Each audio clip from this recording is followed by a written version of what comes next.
Hello everyone, my name is Sonak Chandel. Today I am here to explain to you about a very interesting topic of science, which is the plant tissue. So, in this video, we are going to learn about the plant tissue. Are you all ready? Let's go!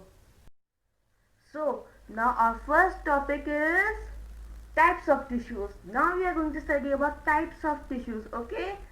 So, plant tissue is divided into meristematic tissue and permanent tissue.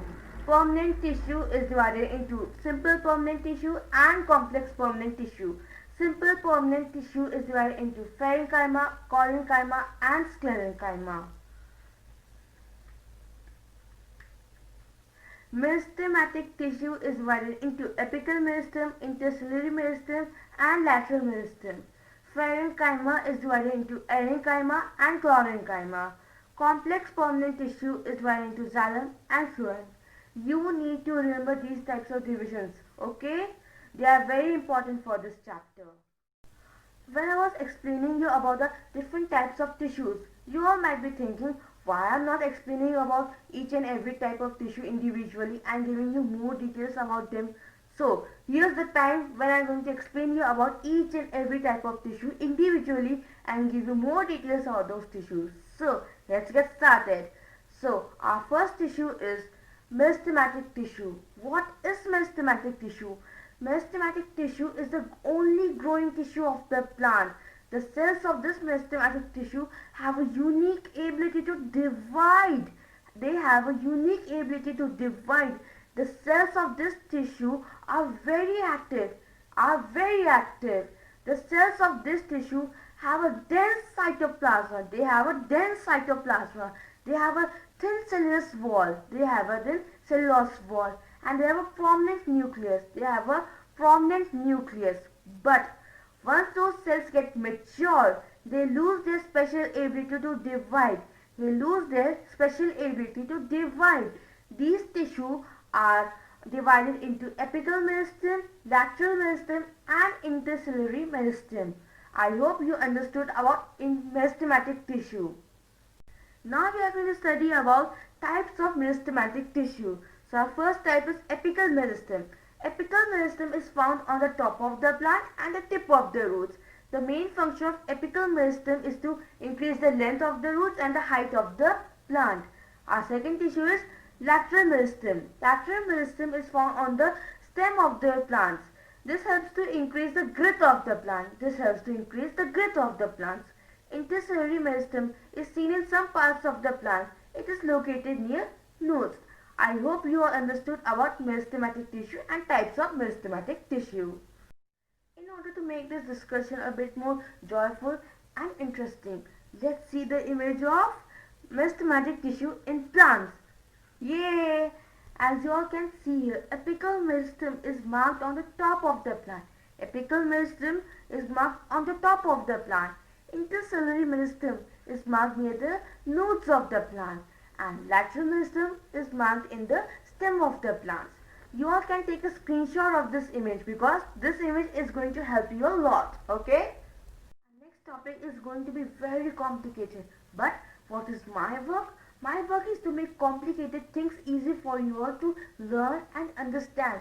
With this thought, let's start a brand new topic, which is the permanent tissue. What is permanent tissue? The cells of meristematic tissue take up a specific role and lose their special ability to divide. As a result, they form permanent tissue. But the cells of meristematic tissue wants to become permanent. But there is a condition. They have to go under a process which is called differentiation. Now you all might be thinking, what is differentiation? Differentiation is a process of taking up a permanent shape, size and feature by a cell of meristematic tissue. This is called differentiation, and with the help of this process they form types of permanent tissue. So what are the types of permanent tissue?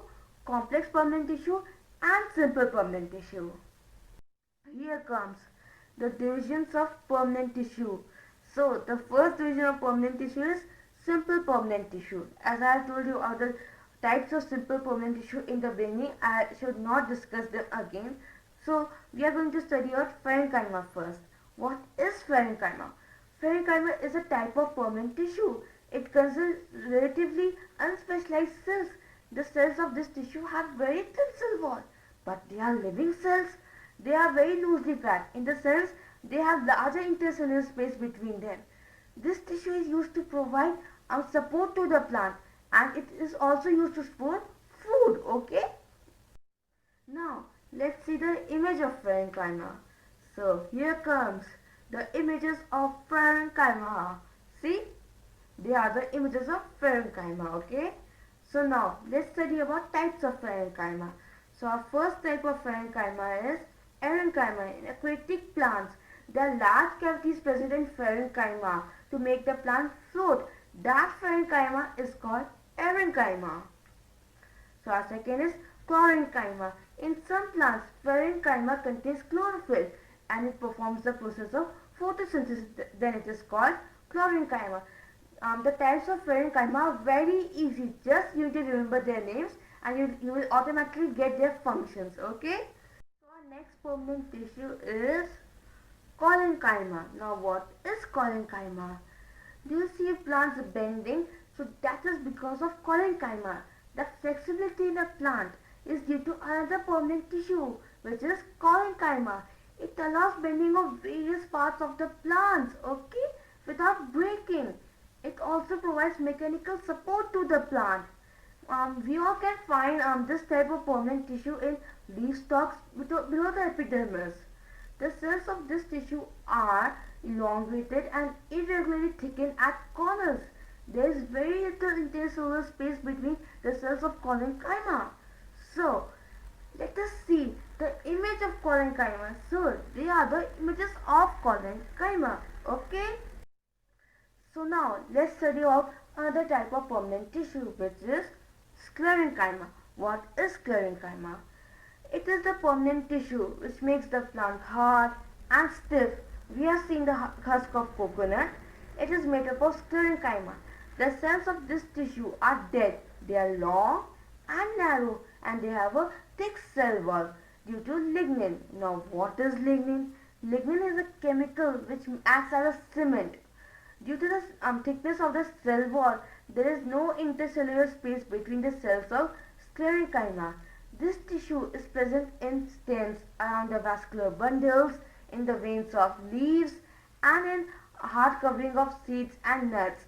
It is the tissue which provides strength to the parts of plants. Okay. So now let's see the images of sclerenchyma. Okay. So these are the images of sclerenchyma. Okay.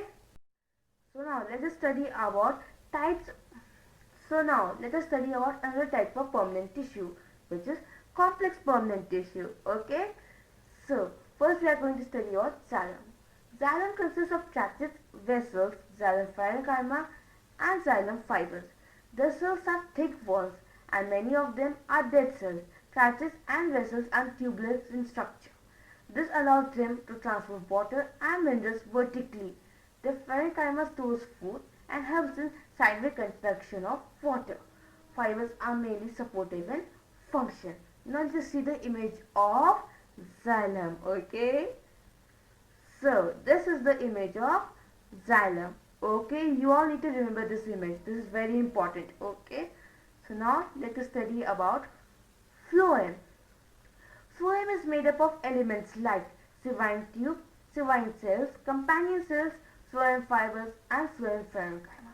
Sivine tubes are tubular cells with 43-folded walls. Phloem is unlike xylem in that materials can move in both directions in it. Phloem transport food from leaves to other parts of the plant except the phloem fibers. Phloem cells are living cells. So now let us see the image of phloem. So this is the image of phloem. This is also very important. You all need to remember this. Okay. So now let us study about another most important tissue of the plant, which is the epidermis tissue. So what is epidermis tissue? Epidermis tissue is the outer covering of each and every plant. Okay. The epidermis is usually made up of single layer of cells. In some plants living in very dry habitats, the epidermis may be thicker since protection against water loss is critical. The entire surface of plant has the outer covering of epidermis. It protects all parts of the plant. Epidermal cells often secrete wax, water-resistant layer on their outer surface. This aids the protection against water loss, mechanical injuries, and invasions by parasites, fungi, since it has an appropriate role to play.